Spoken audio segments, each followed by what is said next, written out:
தயவு செஞ்சு சார், நேற்று நீங்க கேட்கின்ற பொழுது தெளிவா சொன்னேன். நாளை நாங்கள் எல்லாரும் பேசிட்டு தலைவர் மேல நம்பிக்கை இருக்குன்னு சொல்லிட்டு தான் போனோம். இன்னும் அந்த நம்பிக்கையை கைவிடவில்லை. நாங்கள் 10 பேர் இங்க இருக்கோம். எங்க 10 பேர் அடிப்படை உறுப்பினர் நீக்கியிருக்கார், பதவியில் இருந்து எடுத்திருக்கார். அதை பற்றி நாங்கள் கவலை கொள்ளவில்லை. இனியாவது கேப்டன் திருந்தட்டும்.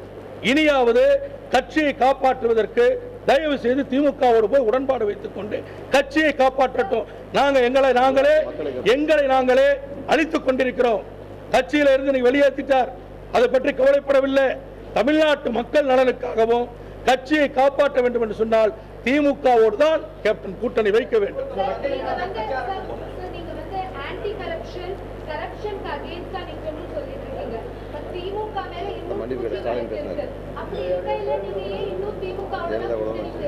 முதல்ல ஒரு விஷயத்தை சொல்லிடுறேங்க. கேப்டன் அவர்கள் இதையெல்லாம் சொன்னாரு, உண்மை ஒத்துக்கொள்கிறேன். ஆனால் நேர்காணலிலே, முதல்ல அந்த விளக்கத்தை சொல்ல, நேர்காணலிலே எல்லா கட்சியிலிருந்து வந்த அத்தனை பேர்கிட்டையும் திமுகவோடு கூட்டணி வைக்கலாமா வேண்டாமா, இத்தனை சீட்டு தான் தர்றாங்க, இந்த சீட்டுக்கு போகலாமா என்று கேட்டது எதற்காக? இரண்டாவது, கேப்டன் அவர்கள் ஒரு முடிவெடுத்ததுக்கு பிறகு திமுகவுடைய முக்கிய பிரமுகரை அவருடைய இல்லத்திற்கு இவரே சென்று சந்தித்து, நான் உங்களோடு வருவதற்கு தயாராகிவிட்டேன், நீங்கள் எதை பற்றியும் கவலைப்பட வேண்டாம், 200 நாட்கள் பொறுத்திருங்கள் என்று சொல்லிவிட்டு வந்தது உண்மையா இல்லையா? அந்த அடிப்படையிலே திமுக தலைவர் கலைஞர் அவர்களுக்கு அந்த தகவல் சொல்லப்பட்டு பலம் வலுத்துக் கொண்டிருக்கிறது. வெகு விரைவிலே கனிந்து பாலில் விழும் என்று அவர் சொன்னது அந்த அடிப்படையிலே தான். இதெல்லாம் கேப்டன் எதற்காக செய்தார் சொன்னார் என்பதற்கு அவர் விளக்கம் சொல்ல வேண்டும். First point. இரண்டாவது, நீங்க கேட்ட கேள்விக்கிறேன். மரியாதைக்குரிய திமுக பொருளாளர் ஸ்டாலின் அவர்கள் நமக்கு நாமே பயணத்தில் வருகின்ற பொழுது சொன்னார், தெரிந்தோ தெரியாமலோ திமுக ஆட்சியிலே தவறுகள் ஏற்பட்டிருந்தால் அந்த தவறை திருத்திக் கொள்வதற்கு நாங்கள் தயாராக இருக்கிறோம் என்று அறிவித்திருக்கிறார். இது இரண்டாவது பாயிண்ட். மூன்றாவது பாயிண்ட், ஏற்கனவே ஜெயலலிதா மீது சொத்து குவிப்பு வழக்கு நடந்து கொண்டிருந்தது. அந்த சொத்து குவிப்பு நடந்து கொண்டிருந்த பொழுது கூட நாம் தேமுதிக அவரோட கூட்டணி சேர்ந்தது எதற்காக? தமிழ்நாட்டு மக்களுடைய நலன். அந்த ஒண்ணுதான குறிக்கோளா அன்றைக்கு இருந்தது. அதே குறிக்கோள் சேருவோம். நமக்கு பலம் இருக்கிறது.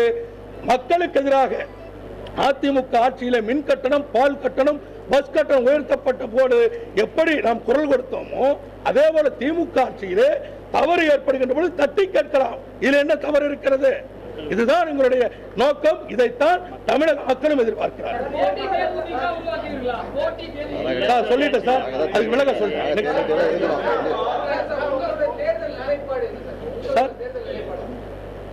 சார். அதாவது நேற்றைக்கு இந்த நாங்க உங்களை சந்திச்ச பிறகு நீங்கள் வெளியிட்ட செய்தியினுடைய அடிப்படையில் தமிழகம் முழுவதும் இருந்து பல இடங்களிலே நாங்கள் மாவட்ட செயலாளர், எம்எல்ஏக்கள் மட்டுமல்ல, பல மாவட்டங்களிலே இருந்து அவைத்தலைவர், மாவட்ட பொருளாளர், துணை செயலாளர், ஒன்றியம், நகரம், பேரூராட்சி செயலாளர், கிளை செயலாளர் வரையிலும் பலரும் தொலைபேசியில் அழைத்து எங்களுக்கு ஆதரவு தெரிவித்திருக்கிறார்கள். எங்களை நேரிலே சந்திக்க வேண்டும், எங்கே வருவது என்றெல்லாம் எங்களிடத்தில் கேட்டுக்கொண்டிருக்கிறார்கள். நான் உங்களிடத்தில் நாளை வரையிலும் கேப்டன் அவர்கள் இதுக்கு ஏதாவது முடிவெடுப்பார் சொல்லியிருந்தேன். அந்த அடிப்படையில் ஒரு நாள் பொறுமையாக இருங்கள். மீண்டும் நான் உங்களை நான் பேசுகிறேன் உங்களிடத்தில் என்று சொல்லியிருக்கிறேன். இந்த பத்திரிகையாளர் வாயிலாக நிச்சயமாக இன்னும் 2 நாளிலே மிகப்பெரிய அளவிலே எங்களுடைய, அதாவது எங்கள் என்று சொன்னால் உண்மையாகவே தேமுதிக நல்ல நிலைக்கு வர வேண்டும். கேப்டன் அவர்கள் ஒரு நல்ல இடத்தை அடைய வேண்டும். அதன் மூலம் தமிழக மக்களுக்கு ஒரு நல்ல விடியல் பிறக்க வேண்டும் என்ற எண்ணத்திலே இருக்கின்ற தமிழகத்தில் இருக்கின்ற அத்துணை நிர்வாகிகளையும் ஒருங்கிணைத்து சென்னையிலே அவர்களை சந்திக்க போகிறேன். அன்றைக்கு சந்திக்கும் பொழுது அவர்களை எல்லாம் கலந்து கொண்டு நாங்கள் எப்படிப்பட்ட நிலையை எடுக்கிறோம் என்பதை அன்றைக்கு உங்களிடத்தில் நான் சொல்கிறேன்.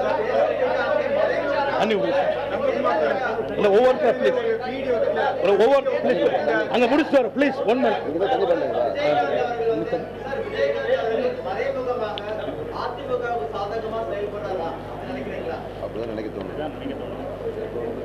சார், நேரடியா அந்த குற்றச்சாட்டை நாங்கள் வைக்கவில்லை என்று சொன்னால் கூட அவர் நடந்து கொண்டிருக்கின்ற முறை, வைகோவோடு வைத்திருக்கின்ற இந்த கூட்டணி, இதையெல்லாம் பார்க்கின்ற பொழுது தமிழ்நாட்டினுடைய முதலமைச்சராக ஜெயலலிதா வருவதற்கு இவர் ஆதரவை கொடுக்கிறார் என்பதை நாங்கள் திடமாக இப்பொழுது நம்புகிறோம். ஆமா ஆமா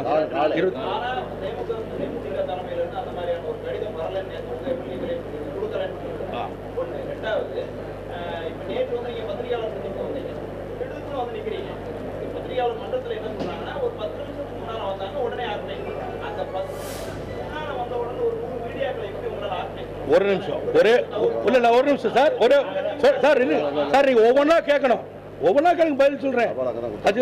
ஏன்னா நீங்க வந்து பேசுறது ஒரு சார்பா பேசுற மாதிரி இருக்கு. எல்லாரும் இல்ல யாரும் பேச எல்லாம் நடுநிலையா பேசுறேன். நீங்க மட்டும் தான் அப்படி பேசுறீங்க. ஆச்சுங்களா? ஒரு நிமிஷம். இல்ல நான் உண்மையை பேசுறேன் சார். நான் உண்மையை பேசுறேன். இல்ல அதான் சொல்றோம். நாங்க சொல்றோம். நீங்க கேள்வி கேட்பது உங்க உரிமை சார். கேள்வி கேட்பது நான் பேசுறேன். ஒரு நிமிஷம். இல்ல ஆமாங்க பேசுறேன். நீங்க பேச விடுங்க சார். 10 நீங்க வந்து கடிதம் கொடுத்தது அங்க வரலன்னு சொல்றாங்க. ஒரு மாவட்ட ஆட்சித்தலைவருக்கு ஒரு பெட்டிஷன் கொடுத்தா அங்கே கொடுத்துட்டு ரிசீவ்டு நாங்க சீல் வச்சு ரிசீவ்டு லெட்டர் காப்பி ரிசீவ்டுன்னு சொல்லி ஒப்புகை சீட்டு வாங்கி வர முடியும். தேமுதிக எல்லாம் கையெழுத்து போட்டு எங்களை கொடுத்த கடிதத்தை நான் கேப்டன் தனிப்பட்ட முறையில் கொடுக்கிறேன். இந்த கடிதத்துக்கு போய் கேப்டன் நான் கொடுத்த கடிதத்துக்கு அத்தாட்சி கொடுங்கன்னு நான் கேட்க முடியுமா?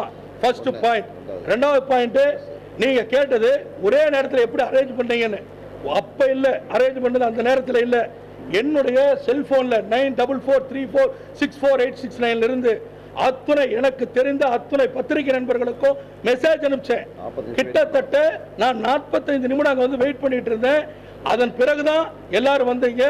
இவர்கள் எல்லாம் சந்திப்பதற்கு நான் முதல்ல சட்டமன்ற உறுப்பினரால அந்த எம்எல்ஏ ஹாஸ்டல்ல சந்திக்கலான் இருந்தேன். ஆனால் அந்த இடத்துல சந்திப்பது தேவையில்லாமல் ஒரு சர்ச்சையை உருவாக்கும். தேர்தல் கமிஷனுக்கு சட்ட ரீதியாக ஏதாவது பிரச்சனை வந்துடுன்றதுக்காகத்தான் உடனடியாக பத்திரிகை பக்கத்தில் பத்திரிகையாளர் மன்றம் இருக்கிறது, சங்கம் இருக்கிறது. அங்க போய் கேட்டோம். உடனே செய்யலாம், வாய்ப்பு இருக்கு, வரதெல்லாம் சொன்னாங்க, எழுதி கொடுக்க சொன்னாங்க. நான் அங்கே போய் லெட்டர் எழுதி கொடுத்து அனுமதி பெற்று அதற்கு 3000 ரூபாய் கட்டணம் செலுத்தி தான் நான் பேட்டி கொடுத்தேன். இல்ல வேற எந்த காட்டு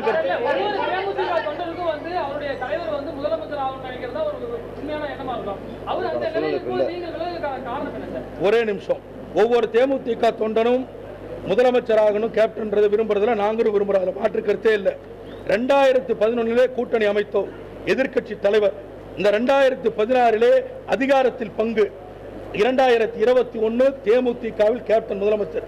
இதுதான் எங்களுடைய இலக்கு. இதை வந்து நாங்க பேசுகின்ற பொழுது பேசுறோம். ஆனால் எங்களுடைய இலக்கு இப்படி வச்சுதான் அவரும் ஏத்துக்கிட்டாரு. இன்னைக்கு நாம போய் ஜெயிக்க முடியும் அவருக்கு தெரியும், நன்றாகவே தெரியும். இதெல்லாம் எங்களுடைய வெளிப்படையா பலமுறை பேசியிருக்காரு. இது உண்மை. எங்ககிட்ட பேசுறதுல உண்மை. இதுக்கு வந்து நாங்க ஆதாரம் காமிக்க முடியாது. இதையெல்லாம் பேசியது உண்மை. பக்கத்தில் இருந்திருக்கோம் நாங்க.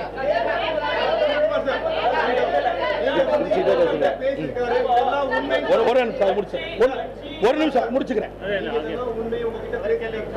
என்னோட ஒரே டவுட் என்னன்னா, போன ஒரு மாநாடு நடத்துறதுக்கு நீங்க ஒரு வீடியோவே ரிலீஸ் பண்ணீங்க, ஞாபகம் இருக்கா? ஆமா. அந்த வீடியோல அவர் இதுவரைக்கும் எந்த ஒரு பண்ணல, அப்போ ஒரு கட்சி எதுவும் செய்யல, பணம் எதுவும் வாங்கலன்னு சொன்னீங்க.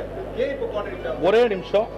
நான் அந்த பேட்டியை கொடுக்கின்ற பொழுது திமுகவோடு கேப்டன் பேரம் பேசுகிறார் என்ற ஒரு செய்தி பரவலாக பரப்பப்பட்டது. அதற்காகத்தான் என்னை அந்த பேட்டி கொடுக்க சொன்னாரு. அவருடைய இடத்துல இருந்து பேட்டி கொடுத்தங்க. எங்க கட்சியினுடைய சரித்திரத்தில் அவருடைய சேர்ல உட்கார வச்சு அவர் யாரையும் பேட்டி கொடுக்க சொன்னதில்லை, பேட்டியா கொடுக்க சொன்னதில்லை. என்னைய தனிப்பட்ட முறையில் எங்களுடைய கேப்டன் டிவி மீடியா வர வச்சு அவருடைய சீட்ல உட்கார வச்சு இப்படிதான் நம்ம பேட்டி கொடுக்கணும், நம்மளை பத்தி தவறான செய்தி வந்துட்டு இருக்குன்னு அவருடைய சொன்னதை கேட்டேன். ஏன்னா அவர் மேல அன்றைக்கு வரைக்கும் நான் விசுவாசமா இருந்த நம்பிக்கையோடு இருந்தேன். இன்றைக்கும் இருக்கிறேன். நான் எனக்கு பதவி போனதை பத்தியோ எதுவுமே கவலை இல்லை. என் தலைவர் நல்லா இருக்கணும், அவர் திமுகவோட கூட்டணி வைக்கணும். இது ஒண்ணுதான் என்னுடைய குறிக்கோள்.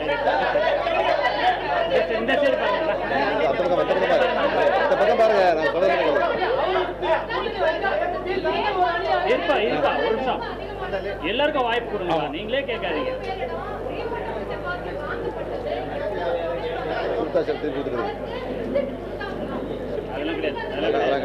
அதாவது நேர்காணல்ல நானும் இருந்தேன். கிட்டத்தட்ட நாங்க 9 நாட்கள் நேர்காணல் நடத்தினோம். இந்த 9 நாட்கள் நடந்த நேர்காணல்லையும் வேட்பாளர்களிடத்துல அவர்களிடத்தில் இந்த கருத்தை தான் கேட்டார். யார்கிட்டையும் பணம் அன்னைக்கெல்லாம் வாங்கல. அதன் பிறகு தேர்வு செய்யப்பட்டு ஒவ்வொரு தொகுதியிலும் ஒருத்தர் 2 பேர் 3 பேர் வரைக்கும் அவர் ஒரு குறிப்பிட்ட தொகையை சொல்லி அந்த தொகையை கொண்டு வந்து டெபாசிட்டா கட்டுங்கன்னாங்க. ஒரு சிலர் கட்டினாங்க, ஒரு சிலர் கட்டலை. ஆச்சுங்களா? அதனால வந்து இப்ப வேணும்னு கேட்கறவங்களுக்கு திரும்ப கொடுத்துட்டு இருக்காங்க. அதுல எதுவும் பிரச்சனை இருக்கா எனக்கு தெரியல. விருப்பப்பட்டு கொடுத்தாங்க, விருப்பப்பட்டு சார், திமுகவோடு கூட்டணி சேர வேண்டும் என்று எங்கள் தலைவர், நான் இன்னும் சொல்றேன், கட்சி அவர் சொன்னதுதான் நானும் சொல்லிட்டு இருக்கேன். நாங்க கட்சியில இருந்து யாரையும் போய் அவர் பேச சொல்லல. ஆனால் தனிப்பட்ட முறையிலே அவருடைய நண்பர்கள், அவருடைய உறவினர்களை வைத்து திமுகவோடு பேசிக் கொண்டிருக்கிறேன் என்று சொன்னது அவர். அதே போல அவர்தான் சொன்னார். சார், எங்கிட்ட மட்டும் இல்ல சார், ஒரே நிமிஷம், நேர்காணலுக்கு வந்த 3900 சில்லற பேர் இருக்காங்க. எல்லார்ட்டையும் சொன்னார், எங்கிட்ட மட்டும் இல்ல, அத்தனை பேர் சொன்னார். நான் திமுக பேசினேன், இவ்வளவுதான் சீட்டு தரேன்னு சொன்னாங்க, இதுக்கு மேல பண்ண முடியாதுங்கிறாங்க. உள்ளாட்சியில தரலன்னு சொன்னாங்க, உள்ளாட்சியில 25% தரனாங்க. நான் 117 சீட்டு கேட்டேன், உள்ளாட்சியில 50% இடம் கேட்டேன். இத நேர்காணலுக்கு வந்தவங்க அத்தனை பேர் சொன்னார். அது உண்மையா இல்லையான்னு நேர்காணல் வந்தவங்க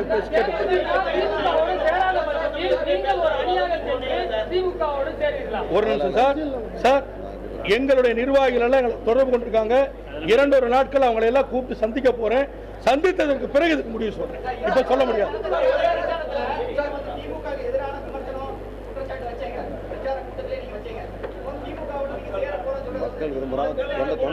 ஒரே நிமிஷம் சார், ஒரே நிமிஷம். மக்கள் இன்னைக்கு விரும்புறது ஆட்சி மாற்றம்.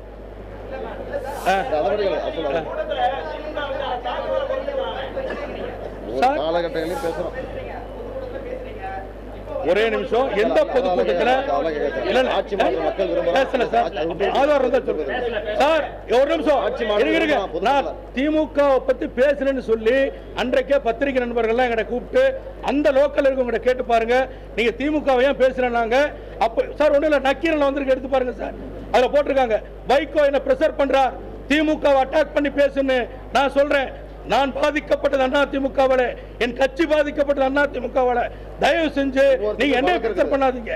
அண்ணா திமுக தான் அட்டாக் பண்ணி பேசுவோம் நேரடியா சொன்ன வைகோட்ட. இதான உண்மை.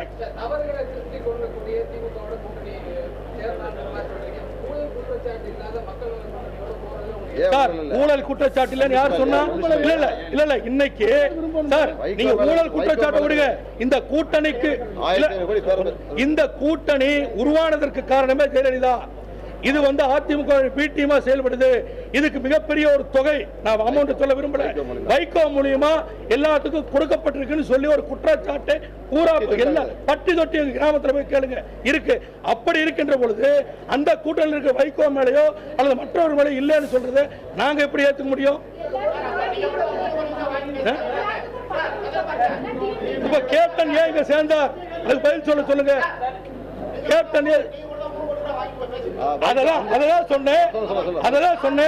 வைகோ 1500 கோடி ரூபாய் வாங்கியதாக சொல்லப்படுகிறது.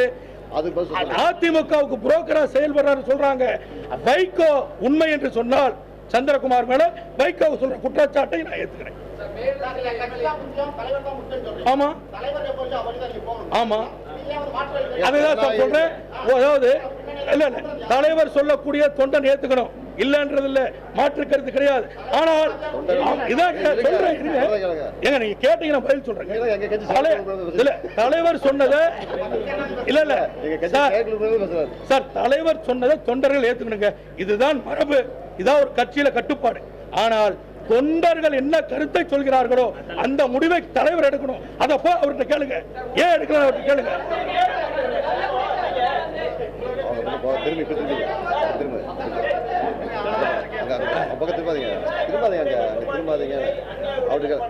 ஆமா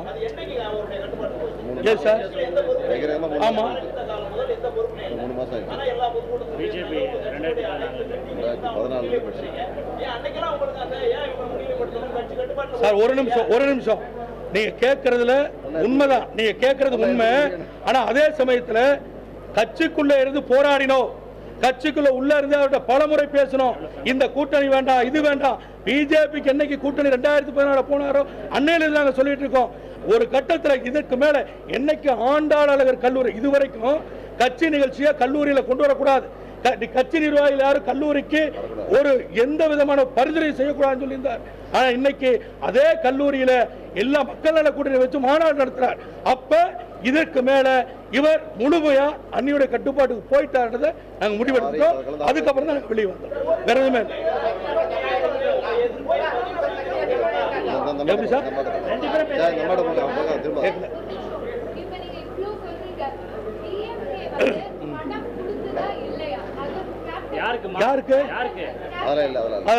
கேப்டனுக்கு திமுக பணம் கொடுத்தது எங்களுக்கு தெரியலைங்க. பணம் கொடுத்தது அவர் ஏங்க பணம் கொடுத்ததுன்னு வந்து இவங்க பேரம் பேசுறதுக்காகத்தான் இது பொய்யான தகவலை மீடியாக்கள்ல பரப்புறாங்க. தயவு செஞ்சு இதை பேட்டி கொடுன்னு சொன்னார். அதனால தேமுதிகவுக்கு திமுக பணம் கொடுத்தது அப்படின்னு சொல்றது தவறான தகவல், பொய்யான தகவல். அதற்காகத்தான் கேப்டன் என்னை பேட்டி கொடுக்க சொன்னார்.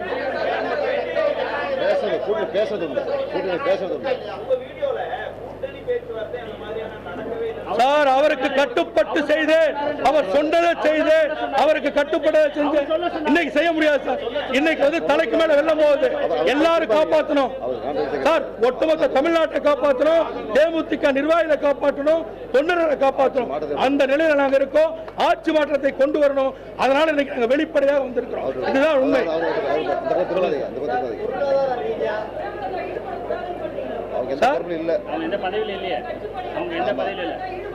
சார் கட்சியினுடைய விஷயத்துல அவங்க தலையிடாமல் இருந்தாலே கட்சி நிர்வாகம் நன்றாக இருக்கும்.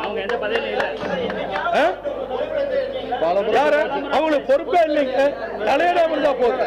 கட்சியில தலையிடாமல் தான் போகுது. சார் சார் ஒன்னே ஒண்ணு, கட்சியில இன்னைக்கு முழுக்க முழுக்க எங்க அண்ணியுடைய கட்டுப்பாடு. அவங்க தான் எல்லாமே. கேப்டனை இயக்கிறது அவங்க தான். கேப்டன் மூலியமா கட்சி இயக்குறாங்க. இதை தவிர கட்சியில நான் வேற யாரை பற்றியும் குறை சொல்வதற்கு தயாராக இல்லை. என்னைய பொறுத்தவரைக்கும் அத்தனை பேர் நல்லவங்க. அவ்வளவுதான் என்னுடைய கருத்து. சார் அவங்க பிஜேபிக்கு தான் போகணும். நாங்க நல்லா புரிஞ்சுக்கங்க. பிஜேபிக்காகத்தான் பிஜேபியோட போகணும்னு தான் அவங்களுடைய மிகப்பெரிய அசைன்மெண்ட். பிஜேபி இவர்களுடைய ஒரு சில கோரிக்கைகளை ஏற்றுக்கொள்ளவில்லை. அதை வைகோ ஏத்துக்கிட்டார். இவ்வளவுதான் சொல்ல முடியும். எதுக்கு மேல? ஏன்னா நாளைக்கு என் மேல வழக்கு தொடுக்கலாம், ஆதார் இருக்கா நீங்களே கேட்கலாம். இவங்க எல்லா கோரிக்கையும் ஏத்துக்கிட்டாங்க. அதனால போயிட்டாங்க. இதுதான் உண்மை.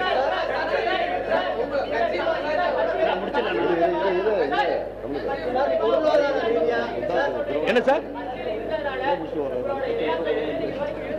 சார் ஒரே நிமிஷம். இல்ல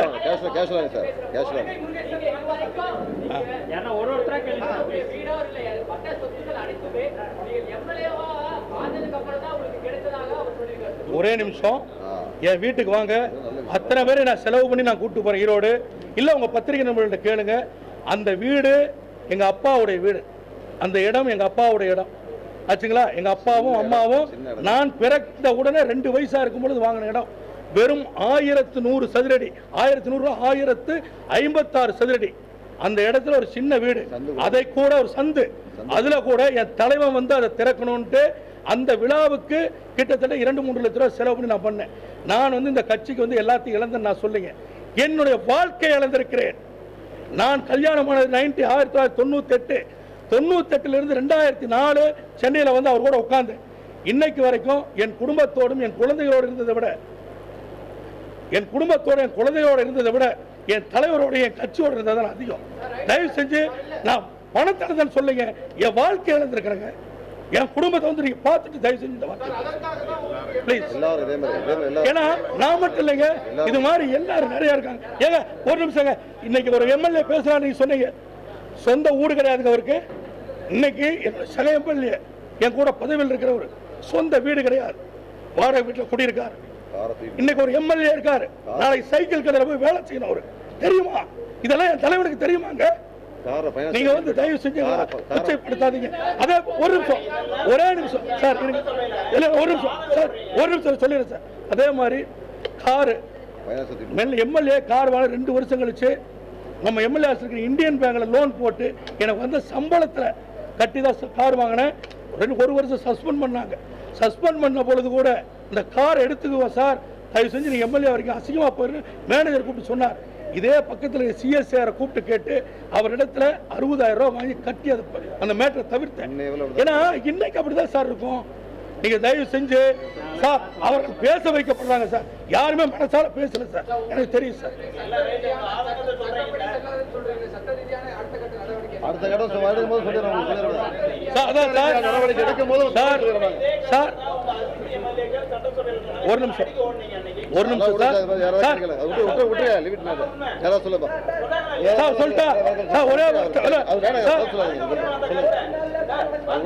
சார் பிழைக்க தெரிஞ்சவர்கள் அதிமுக ஆட்சியில போனவங்க பிழைக்க தெரிஞ்ச விட்டுருங்க. அவ்வளவுதான். ஆமா நீ கேட்டு பதில் சொல்லிட்டு விட்டுருங்க. போவாதீங்க. அடிக்க போல சார். நீங்க சொல்றீங்க நீங்க தான் அடிக்கிற மாதிரி கேள்வி. ஒரு நிமிஷம் நீங்க தான் அடிக்கிற மாதிரி கேள்வி கேட்குறீங்க.